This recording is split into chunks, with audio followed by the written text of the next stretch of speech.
விசுவாசத்துடைய வாழ்க்கையில வரக்கூடிய துன்பங்கள், போராட்டங்கள் அவனை பின்னோக்கி செல்வதற்கல்ல, அவனை பாவத்துல விளை வைப்பதற்கல்ல. ஒவ்வொரு விசுவாசியினுடைய சோதனை அவனை விசுவாசத்துல உயரமாக கட்டுவதற்கு, அவனை கடவுளுடைய மகிமைக்குள்ளாக பிரவேசிக்க செய்வதற்கு. அவருடைய வாழ்க்கையில படக்கூடிய எல்லா போராட்டங்களிலும் தேவன் சர்வ மகிமையை சுதந்திரிக்கிறவராக இருக்கிறார். அது அவனுடைய நன்மைக்காக அது நடக்கும். வாழ்க்கையினுடைய பாடுகளை குறித்து இந்த புரிதல் இருக்கிறார்.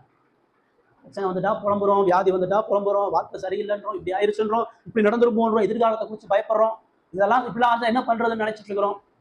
ஏன் என் வாழ்க்கையில மட்டும் இவ்வளவு கஷ்டம், ஏன் என் வாழ்க்கையில மட்டும் இவ்வளவு பலவீனம், ஏன் கடவுள் எனக்கு அடிமேல அடி கொடுத்துட்டே இருக்கிறாரு, ஏன் என் உபத்திரத்துக்குள்ள நடத்திட்டே இருக்கிறாரு? உங்களுக்கு தெரியுமா இந்த உலகம் அவருடைய அதிகாரத்துல அவர் நியாயாதிபதியா இருக்கிறாருன்னு தெரியுமா? பாடு சொல்றது அவர் கிங்னு சொல்லுது, அவர் ஜட்ஜுன்னு சொல்லுது.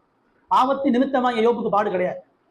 யோபு பாவம் செஞ்சனால அவனுக்கு பிரச்சனை வரல, கடவுளுடைய பரலோக திட்டத்துக்குள்ள இருக்கிறாங்க, அவனுக்கு பிரச்சனை. கடவுள் அந்த தீமையை கொண்டு அவனை உடமிட்டு அவனை பசுமுன்னாக மாற்றுவதற்கு அந்த சோதனைகளை அனுமதிக்கிறார்.